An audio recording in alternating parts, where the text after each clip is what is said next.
Park Do-won was 7 years old when the sky changed forever. He stood in the streets of Seoul, holding his grandmother's wrinkled hand, looking up at the massive ships that blocked out the summer sun. They were beautiful and terrifying at the same time. Chrome surfaces reflected the light in ways that hurt his eyes. The ships made no sound as they descended, which somehow made them more frightening than if they had roared like thunder. His grandmother squeezed his hand tight. She was shaking. All around them, people had stopped moving. Cars sat empty in the middle of roads. Shop owners stood frozen in their doorways. A woman nearby was crying softly. No one knew what to do. Then the aliens spoke. Their voices came from everywhere and nowhere, translated into every language on Earth at the same time.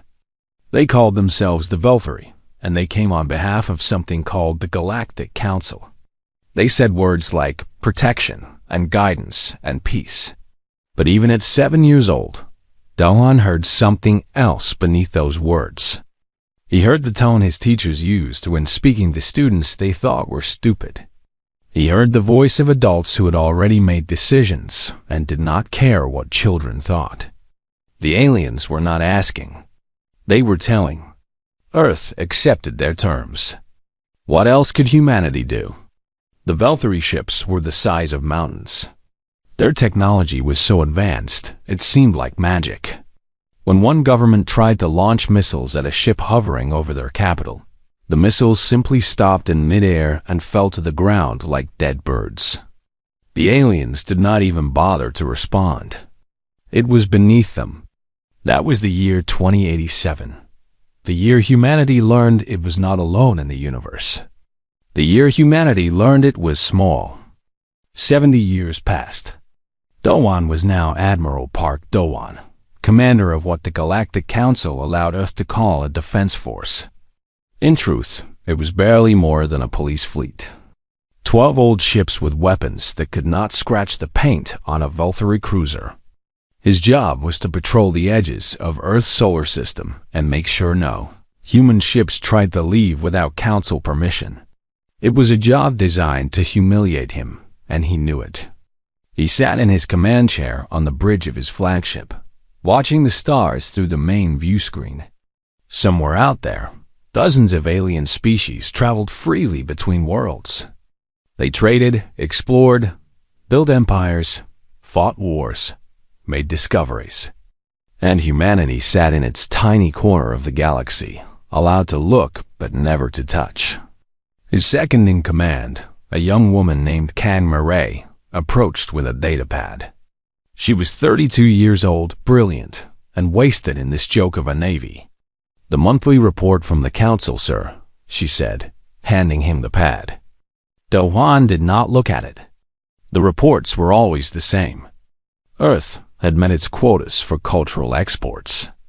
Earth had not attempted any unauthorized technological development. Earth remained a model junior species. "Throw it away," he said. Mireille hesitated. "Sir, they require a signature." "Then sign it yourself." "I am tired of pretending to read their insults." Mireille nodded and walked away. She understood. Everyone in the human fleet understood. They were not soldiers. They were decorations kept around to make humanity feel like it had some control over its own fate. But Mireille did not know what Do-won knew. She did not know about the secret bases hidden in the asteroid belt. She did not know about the research stations buried beneath the ice of Europa.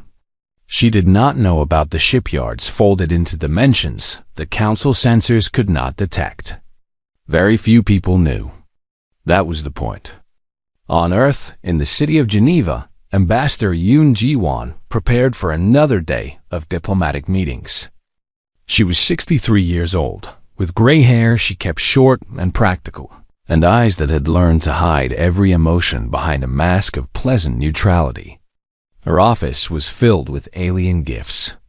Crystals from Veltari, woven tapestries from the Marvathi, a singing plant from a species whose name humans could not pronounce.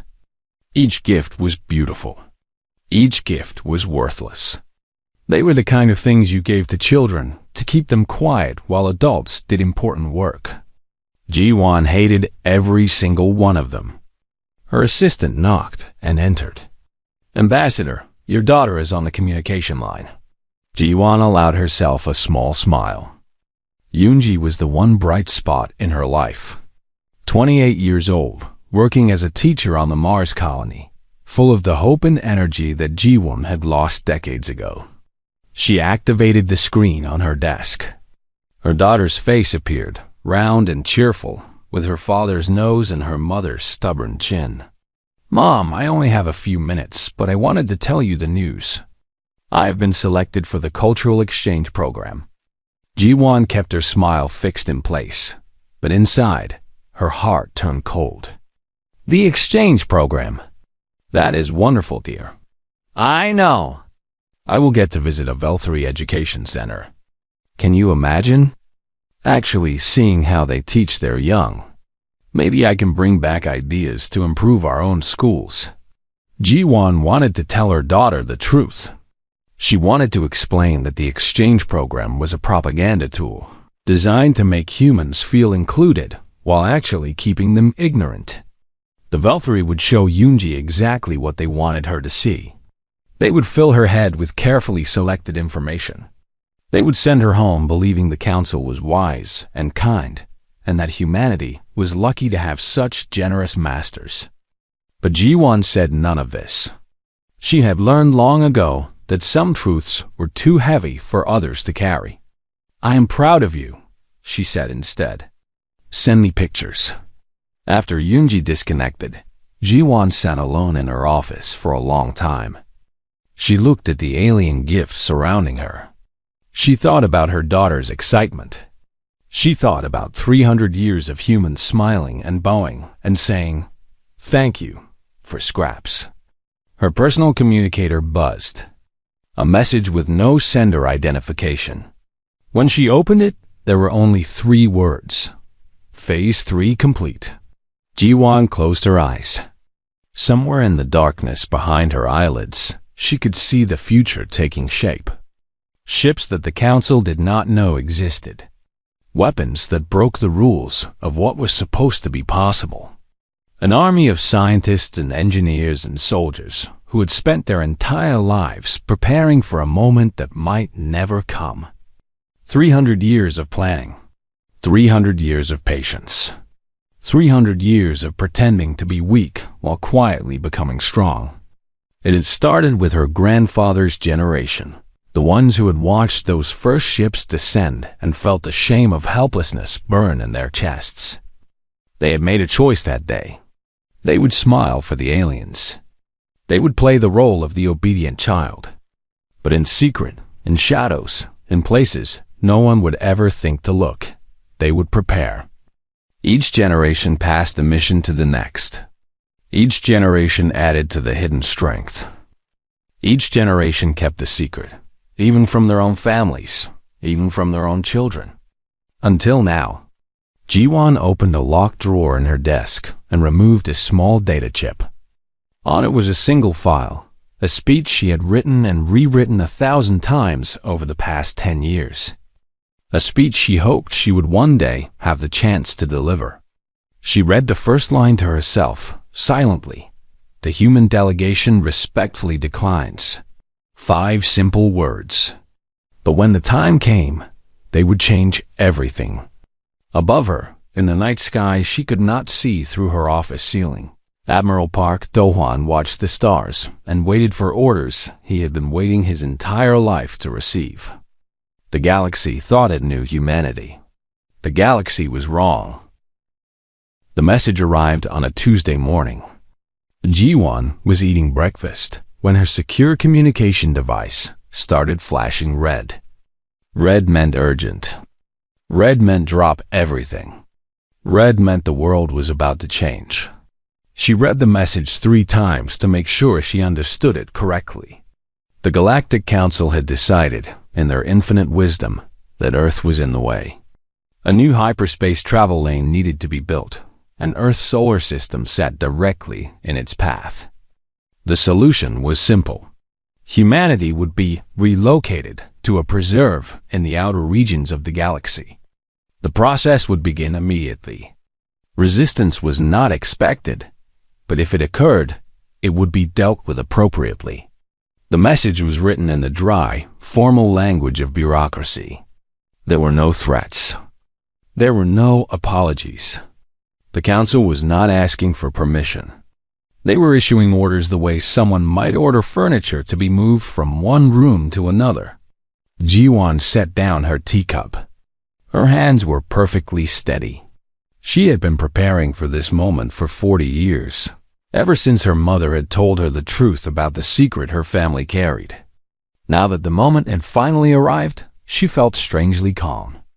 She picked up her communicator and sent a single word to a number she had memorized but never used. Now.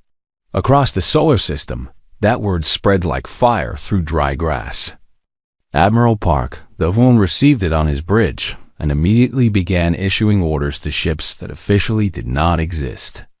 Captain Kang Mireille received it and felt her heart nearly stop before she forced herself to focus on her duties.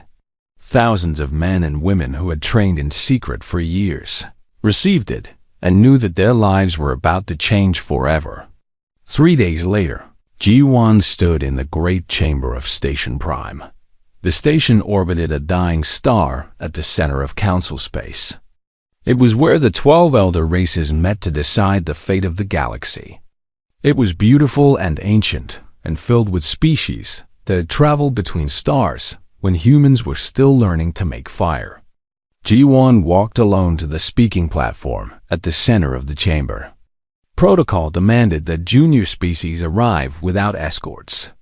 It was meant to remind them of their place. She had walked this same path dozens of times before, always feeling small, always feeling watched, always feeling like a child called before the adults to explain herself.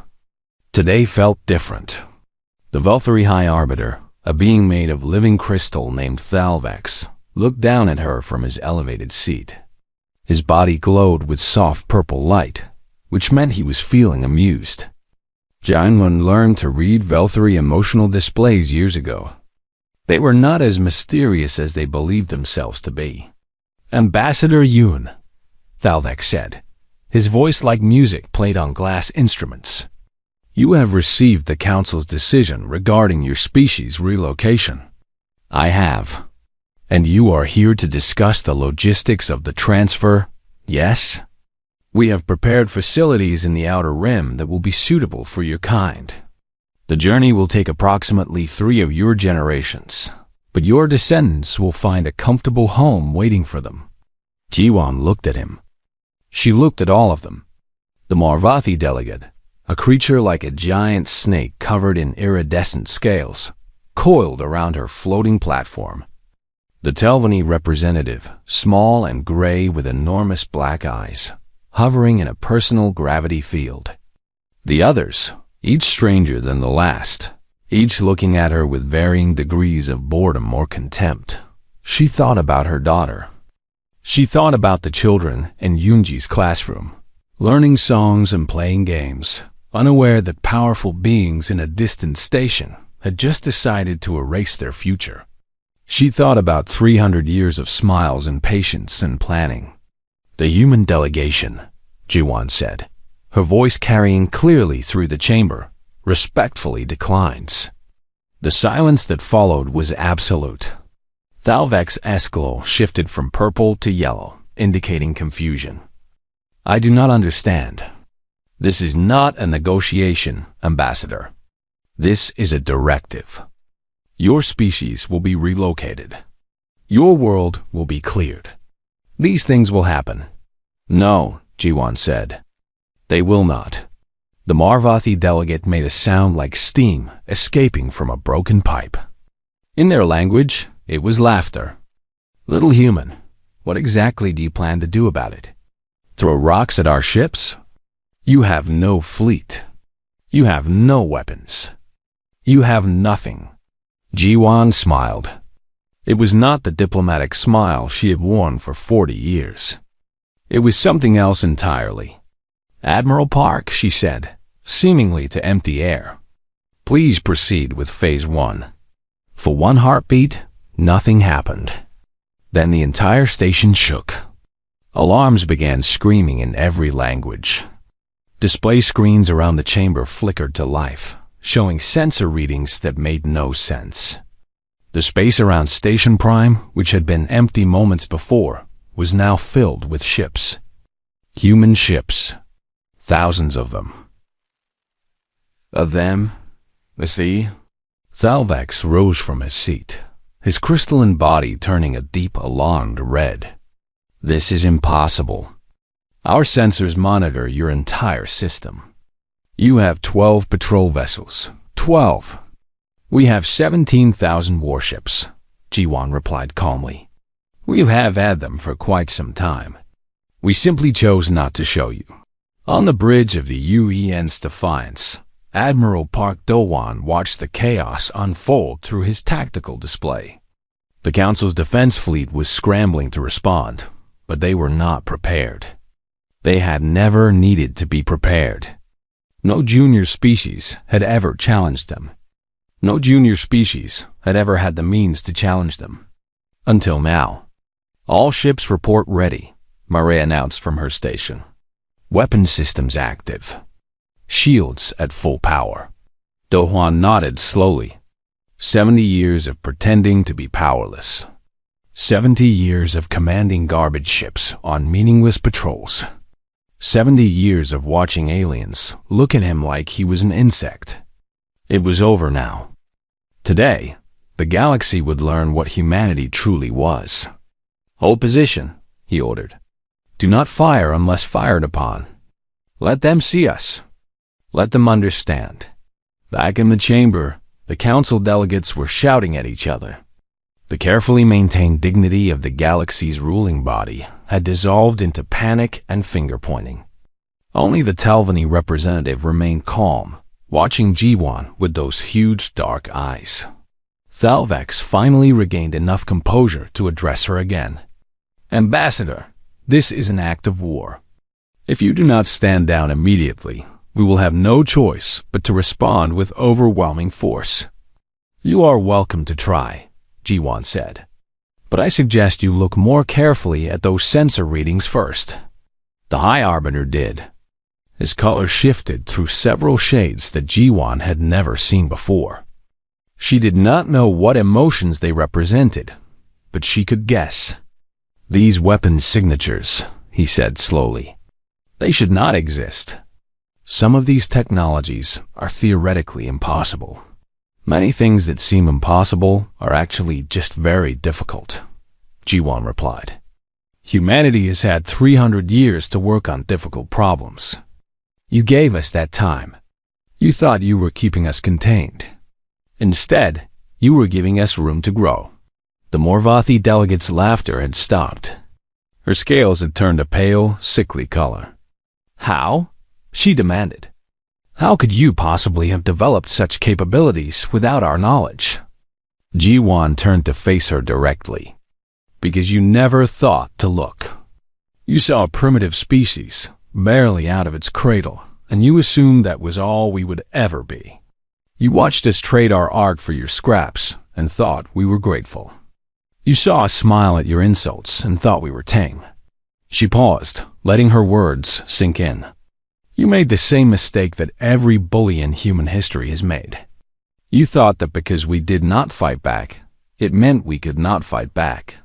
You confused patience with weakness. You confused strategy with surrender. The chamber had grown very quiet. Every alien eye was fixed on the small human woman standing alone at the center of the room. She was not tall. She was not physically impressive. She was simply a 63-year-old grandmother with gray hair and tired eyes. But in that moment, she represented something far larger than herself. Humanity is done being quiet, Jiwan said. We are done being relocated and contained and patted on the head like good children. We are done smiling while you decide our fate without our consent. The silent years are over. She turned and began walking toward the exit. Ambassador! Thalvex called after her. "Where are you going?" "We have not finished discussing this matter." Jiwan stopped but did not turn around. "Yes, we have. You may contact me when you are ready to negotiate as equals. Until then, our fleet will remain in position. Consider it a reminder." "A reminder of what?" Now she turned, just enough to look at him over her shoulder. "A reminder that you should have treated us better when you had the chance." She walked out of the chamber, leaving the rulers of the galaxy staring at empty space where their power used to be. The standoff continued for 17 hours. During that time, the galaxy held its breath. News of what had happened at Station Prime spread faster than light, carried by communication networks that buzzed with shock and disbelief. A junior species had challenged the Council. A primitive world had hidden a war fleet. Everything the galaxy thought it knew about humanity was wrong. On the bridge of the Defiance, Admiral Park Do-won watched the tactical display and waited. The Council's defense fleet had formed a protective formation around the station, but they had not attacked. They were still trying to understand what they were facing. Do-won understood their confusion. For 300 years, the Council had monitored Earth with the most advanced sensors in the galaxy. They had watched every rocket launch, every satellite deployment, every attempt at technological progress. They had seen exactly what humanity wanted them to see. It had been the greatest magic trick in history. And like all great magic tricks, it worked because the audience was looking in the wrong direction. "Sir," Myre said from her station, "the Marvathi fleet is moving. Looks like they are trying to flank our left side." Do-won studied the display. 60 Marvathi warships, each one the size of a small city, were attempting to circle around the human formation. It was a standard tactical move, designed to split the enemy's attention. The Marvathi were excellent fighters. Their species had evolved as predators, and they approached war the same way they approached hunting. They were fast, aggressive, and merciless. In any normal battle, they would be terrifying opponents. But this was not a normal battle. "Connect me to Admiral Cho Yuna," Do-won ordered. The face of a woman in her 50s appeared on his screen. Cho Yuna commanded the Second Fleet, and she had spent the past 40 years training for exactly this moment. Her hair was pure white, but her eyes were sharp and cold. "I see them," she said before Do-won could speak. "Permission to demonstrate?" Do-won considered for a moment. The goal was not to start a war. The goal was to make war unnecessary by showing strength so overwhelming that fighting would be pointless. But the Marvathi needed to understand what they were dealing with. Permission granted. Minimal casualties. "We want them scared, not dead." Yuna smiled. It was not a pleasant smile. Understood. What happened next would be studied in military academies across the galaxy for centuries. The Marvathi fleet moved into flanking position, preparing to strike. Their commanders were confident. They had superior numbers in this engagement and generations of combat experience. The human ships were impressive, but surely they could not match Marvathi warriors in actual battle. Then the human Second Fleet vanished. One moment they were there, holding position on the right side of the formation. The next moment, the space they occupied was empty. The Marvathi sensors went crazy trying to track where they had gone. They found out 3 seconds later. Admiral Cho Yuna's ships reappeared inside the Marvathi formation. Not in front of it, not beside it, but inside it. Scattered between the enemy vessels, like wolves appearing suddenly in the middle of a flock of sheep. Their weapons were already firing. The battle lasted 11 seconds. The Marvathi lost 60 ships. Some were destroyed outright. Others were disabled, their engines dead, their weapons melted into useless slag. The survivors drifted helplessly in space, unable to fight, unable to flee. Humanity lost nothing. The commander of the Marvathi fleet, a veteran named Vess who had fought in a dozen wars, managed to send one final transmission before his bridge exploded around him. "Impossible," he said. "Your species has only had faster-than-light travel for 2 centuries. You cannot possibly. We have had it longer than you think," Yuna replied. "We just let you believe otherwise." The transmission cut off. Vess was dead. His fleet was broken. And across the galaxy, billions of beings watched in stunned silence as a junior species demonstrated capabilities that the Council had believed impossible.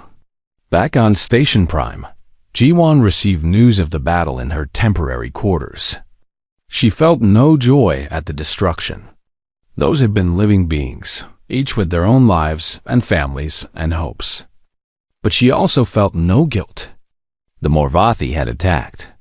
The Morvathi had paid the price. Her communicator buzzed. A message from Commander Beek-Suho, head of Human Intelligence Operations. She opened it and found a single file attached. The file contained information that Suho's agents had spent decades collecting. It listed every Veltri colony, every military base, every important location in their vast empire. It included the home addresses of their ruling families, the school locations of their children, the medical facilities where their elderly received care. It was not a threat. It was a statement of fact. Humanity knew everything about its potential enemies. Humanity could reach them anywhere, at any time, and there was nothing they could do to stop it. G1 authorized the transmission of this information to the Veltri High Command. She included a simple message: "We know where you sleep." The Veltri response came within the hour. They were willing to negotiate. When G1 returned to the council chamber, the atmosphere had changed completely. The delegates no longer looked bored or amused. They looked afraid. Some of them, like the Telvanni representative, looked almost hopeful, as if they had been waiting for someone to challenge the established order. Thalvek's crystalline form had settled into a steady gray color. Resignation, Ji-won thought. He had finally accepted that he was no longer in control. "Ambassador Yoon," he said, his musical voice now flat and tired. "The council is prepared to discuss your concerns." "Good." Ji-won walked to the speaking platform, but this time she did not stand below the elevated seats of the council. She stood at the center of the room, at eye level with no one and everyone. "Let us begin with the truth." "The truth about what?" "About what relocation really means." The chamber fell silent. Several delegates shifted uncomfortably. The Morvathi representative, a new one sent to replace the one who had ordered the failed attack, refused to meet Ji-won's eyes. "We know about the others," Ji-won continued. "We know about the 14 species that were relocated before us. We know that relocation is your word for genocide. We know that you have been eliminating potential competitors for 40,000 years. We know everything." Thalvax made a sound like breaking glass. Among Velthari, it indicated extreme distress. "How could you possibly know these things? Those records are sealed. They are classified at the highest levels." "You underestimate human curiosity," Ji-won replied, "and human patience. For 300 years, we have been watching and listening and learning. Every piece of technology you gave us, we studied until we understood it better than you do. Every piece of technology you denied us, we invented ourselves. Every secret you thought was safe, we eventually uncovered." She let her gaze move across the chamber, meeting the eyes of each delegate in turn. "The 14 species you eliminated were not threats. They were just different. They thought in ways you did not understand. They developed in directions you could not predict. And that scared you. So you destroyed them, slowly and quietly. And you told yourselves it was necessary for galactic stability." The Telvanni representative, the small gray being with the enormous eyes, spoke for the first time. Her voice was soft and sad. "We remember some of them. The singers. The dream walkers. We remember what was lost. Then you understand why we could not allow this to continue, Jiwan said. Humanity will not be the 15th name on your list. Humanity will be the last name on your list, because after us, there will be no more list. She straightened her spine and spoke the words she had waited 40 years to say. We do not want war. We do not want empire. We want something far simpler. We want to exist. We want to grow. We want to explore the universe alongside the other species of this galaxy, not beneath them.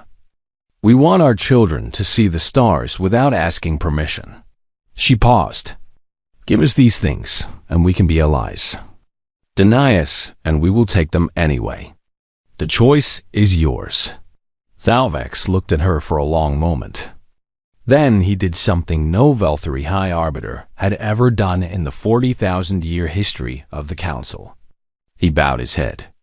What are your terms? He asked. Jiwan smiled. It was not the diplomatic smile. It was not the triumphant smile of a victor. It was the tired, relieved smile of someone who had carried a heavy weight for a very long time and was finally allowed to set it down. Let me tell you, she said, about a future where everyone is equal. The negotiations lasted 3 months. It was the longest and most difficult diplomatic process in galactic history. Thousands of years of tradition had to be re-examined. Rules that had governed the galaxy since before human civilization existed had to be rewritten. Power that had been held by a few species for countless generations had to be shared. Jiwan led the human delegation with the same patient determination that had defined humanity's secret resistance. She did not gloat. She did not threaten.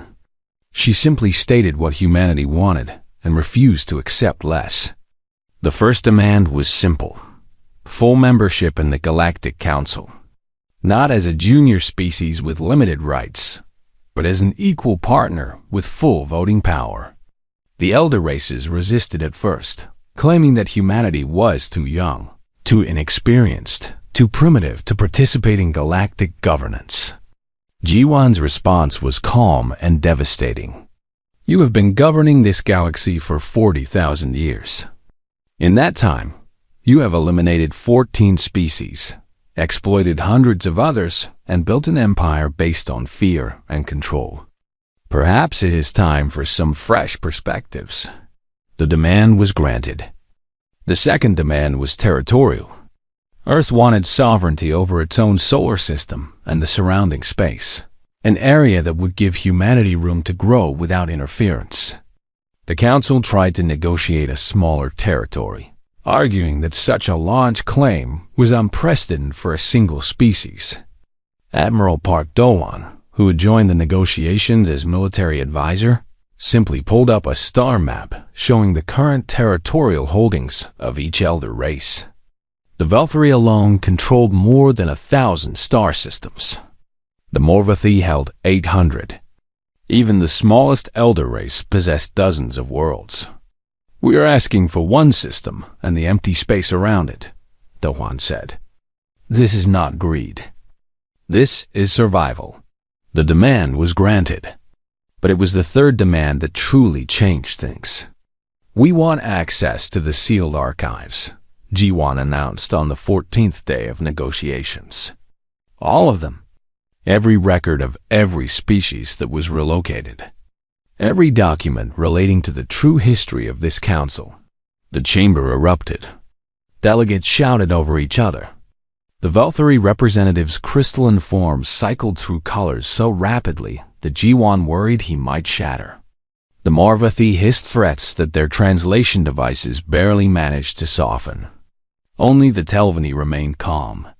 The small gray being floated forward on her gravity platform and raised one delicate hand. The human speaks truth, she said, and somehow her soft voice cut through all the noise. We have kept these secrets for too long. The weight of them has corrupted everything we built. If humanity forces us to face what we have done, perhaps that is what we deserve. The archives were opened. Lieutenant M. Soo-jin had been assigned to the diplomatic security detail, but her real role was intelligence gathering. She was young, only 28, but she had been trained from childhood for this work. Her grandmother had been part of the first generation of secret agents, gathering information about alien visitors while pretending to be a simple translator. Now Soo-jin stood in a massive underground vault on Station Prime, watching as human researchers began the process of reading 40,000 years of hidden history. Dr. An Hyok led the research team. He was 70 years old, with white hair and hands that shook slightly when he was excited. He had spent his entire career studying alien cultures, trying to understand the beings that had taken control of Earth's destiny. Now he was about to learn secrets that no human had ever known. "This is incredible," he whispered as he reviewed the first batch of documents. "And terrible. My God, what they did." Soo-jin looked over his shoulder at the screen. She saw names she did not recognize. Entire species reduced to clinical entries in bureaucratic databases. Population counts that started in the billions and gradually decreased to zero over the course of generations. The Shailan, Hyok read aloud. A species of empaths who communicated through shared emotions. The council classified them as a potential threat because their abilities made them resistant to propaganda. Relocation was approved in Galactic year 12,847. Final population count reached the zero in Galactic year 12,991. He scrolled to the next entry. The Dreaming Ones, a species that existed partially in a dimensional space the Council could not access or monitor. Classified as a potential threat due to inability to control or contain them. Relocation approved in Galactic year 23,102. Final population count reached zero in Galactic year 23,456. Entry after entry. Species after species. Each one unique. Each one destroyed because they were different in ways the Council could not accept. Soo-jin felt sick. How could they do this? How could they just decide to erase entire civilizations? Hyok looked at her with tired, sad eyes. The same way powerful beings have always justified atrocities. They convinced themselves it was necessary. They told themselves the galaxy was safer without these species. They built systems and procedures that made genocide feel like paperwork. He closed the file and opened another. But now everyone will know. That is what matters. The truth cannot be hidden anymore. On the other side of the station, Ji-won received a message from her daughter. Yoonji's face appeared on the screen, but she was not smiling this time. She looked shocked and pale. "Mom, is it true? The things they are saying on the news? About the Council? About what they did?" Ji-won nodded slowly. "It is true, my love. All of it. And you knew? You knew this whole time? Some of it? Not everything. But enough to know that something had to change." Yoonji was quiet for a long moment. When she spoke again, her voice was different, harder, more adult. "What do you need me to do?" Ji-won felt a surge of pride so strong it almost brought tears to her eyes. Her daughter was no longer a child. She was a woman who understood that knowledge brought responsibility. "Right now, I need you to do your job," Ji-won said. "Teach your students. Help them understand what they are seeing on the news. Help them process it in healthy ways. The children are going to need guidance in the days ahead. And after that, we will build something better. Together." She ended the call and returned to the negotiation chamber.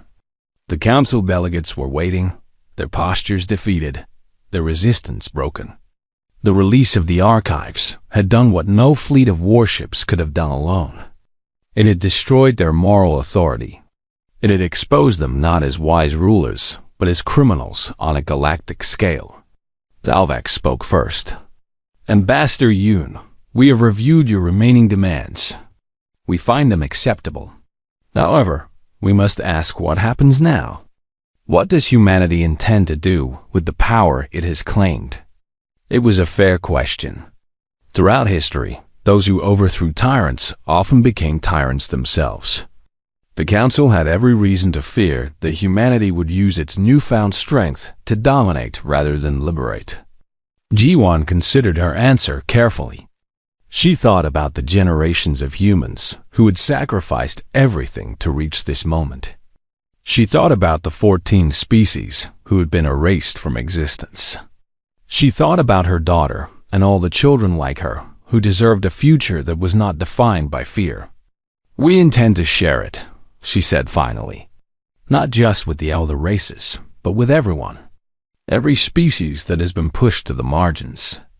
Every world that has been told it does not matter. Every voice that has been silenced." She paused. "We did not build our fleet to rule. We built it so we would never have to kneel again. But more than that, we built it so that no one else would have to kneel either. Not to you and not to us." The Telvanni representative made a sound that the translation devices interpreted as laughter mixed with tears. 300 years, she said. "You spent 300 years preparing to liberate not just yourselves, but everyone. Do your people even understand what they have done?" Ji-won smiled. "They are beginning to. And when the full truth reaches every corner of this galaxy, everyone else will understand too." She looked at the Council delegates one final time. "The old order is finished. You ended it yourselves through your own actions. All we did was turn on the lights. Now we build something new. Something better. Something that includes everyone." She turned and walked out of the chamber. Behind her, for the first time in 40,000 years, the Galactic Council had nothing to say.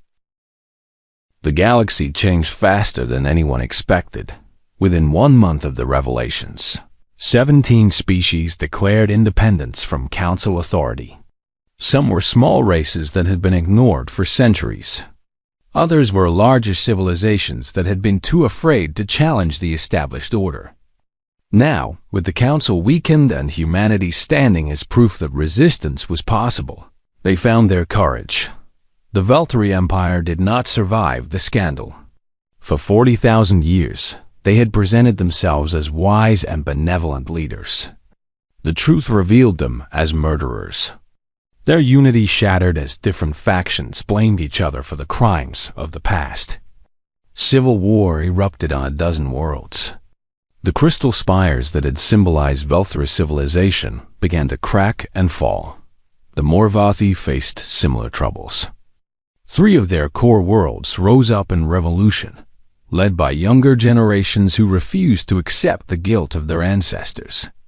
The old warrior culture, built on pride and honor, could not survive the knowledge that this pride and honor had been used to commit genocide. Across the galaxy, statues were torn down. Archives were opened. Secrets that had been kept for millennia were finally spoken aloud. It was painful and chaotic and sometimes violent. But it was also necessary. Admiral Park Do-won watched all of this from the bridge of the Defiance. He was 77 years old now, tired in ways that had nothing to do with his body. He had spent his entire life preparing for a war that had lasted only 11 seconds. Now he had to figure out what to do with the peace. "The Civilian Council wants you to lead the new defense force," Myre said. She was a captain now, promoted after her performance during the revelation. "They say the people trust you." Do-won shook his head slowly. "The people trust the uniform, not the man inside it. I'm too old for new battles. Let someone younger take command. Someone who can build instead of just fighting. What will you do?" He looked out at the stars that had been his home for so many years. "I will go home. I will plant a garden. I will watch the sun rise over mountains that I have not seen since I was a child." He smiled, a real smile, perhaps the first in decades. "I think I have earned some quiet." Myre nodded. She understood. All the old warriors understood. They had given everything they had to reach this moment. Now it was time for a new generation to carry things forward. Captain Kangmire took command of the Defiant 6 months later. Her first mission was not military.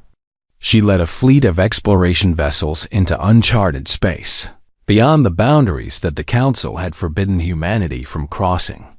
It was the first time in 300 years that humans traveled the stars without asking permission. She sent messages back to Earth regularly. Each one described wonders that humans had never imagined. Nebulae that glowed with colors no Earth language had words for. Abandoned space stations built by species that had vanished millions of years ago. Planets covered in crystal forests that sang when the wind blew. A universe of beauty and mystery that had been waiting for humanity to find it. Her final transmission, sent from the edge of known space, was simple and perfect. There is so much more out there. We have only just begun. Then she disappeared into the unknown reaches of the galaxy. Some say she is still out there, exploring, discovering, pushing the boundaries of what is possible. Some say she found something wonderful and decided to stay. Either way, she became a legend, the first human to truly sail the endless sea of stars. Dr. Yoon Ji-won never returned to diplomatic service. She had spent 40 years wearing masks and playing games, and she was done with all of it. Instead, she founded the Institute for Galactic Integration, dedicated to helping the newly liberated species navigate their independence. The Institute taught practical skills like governance and economics.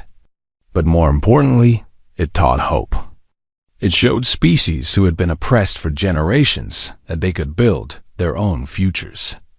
It connected worlds that had never been allowed to communicate with each other. It created a network of support that crossed all boundaries of biology and culture. Her daughter Yoonji became the Institute's first graduate, then its youngest director. She had inherited her mother's intelligence and her grandmother's courage. Under her leadership, the Institute grew from a small organization into a galactic movement. The Institute's motto, chosen by Ji-won herself, was carved above every door in every building on every world where it operated. Never again alone. Commander Baek Suho vanished into the shadows, which was exactly where he wanted to be. His networks, built over decades to gather intelligence on potential enemies, transformed into tools for understanding potential friends. He established early warning systems to prevent future atrocities.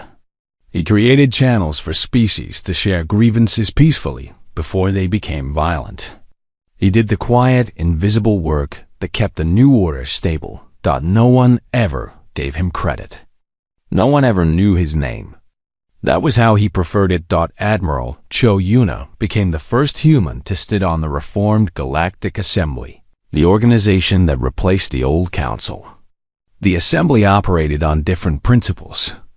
Every species had an equal voice. Decisions required consensus, not commands. Power was shared instead of concentrated.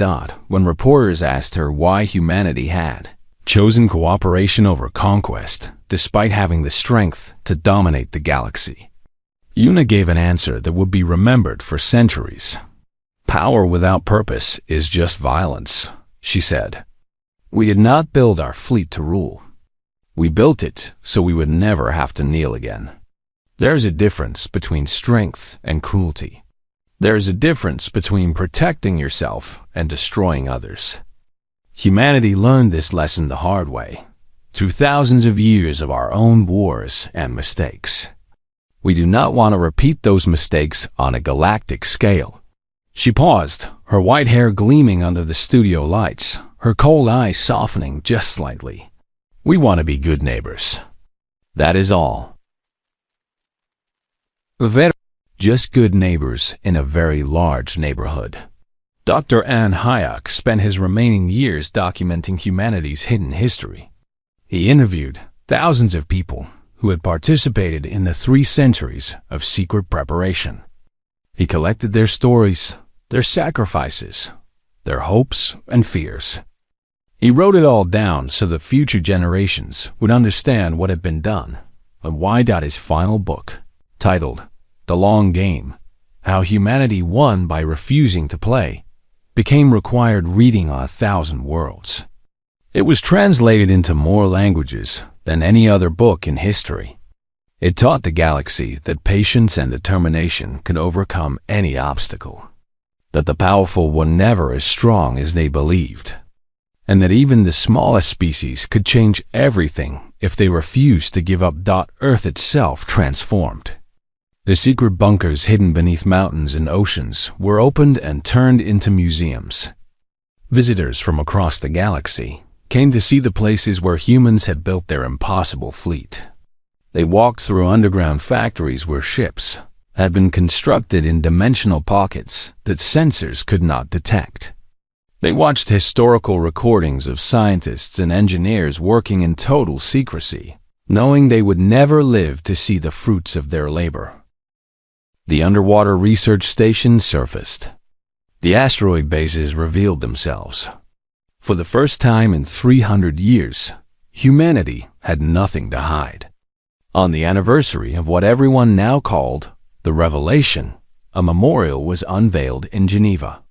It was a simple structure, a wall of black stone stretching across a peaceful garden. It listed no names because there were too many names across too many generations. Instead, it bore a single inscription. They called us young. They called us weak. They called us insignificant. They were wrong about all of these things. We were patient. We were determined. We were human.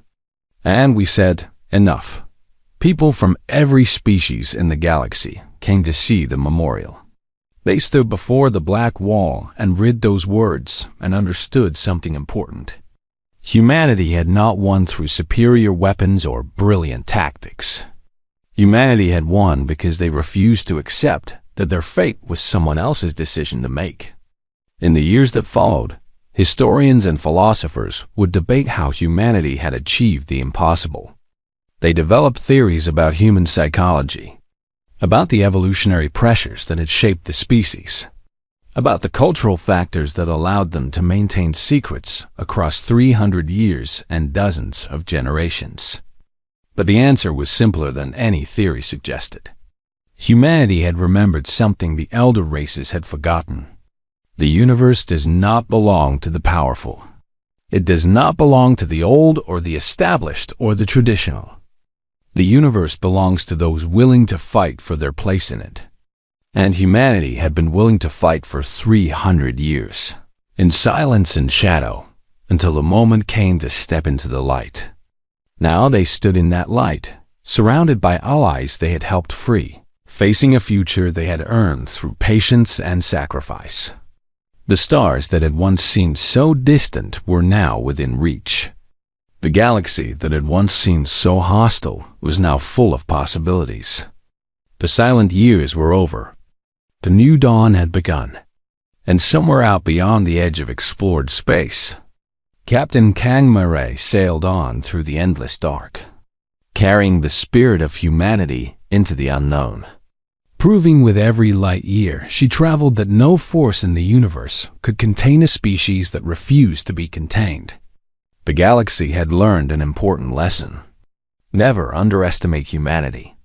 Never assume you know what they are capable of. And never, ever give them 300 years to prepare.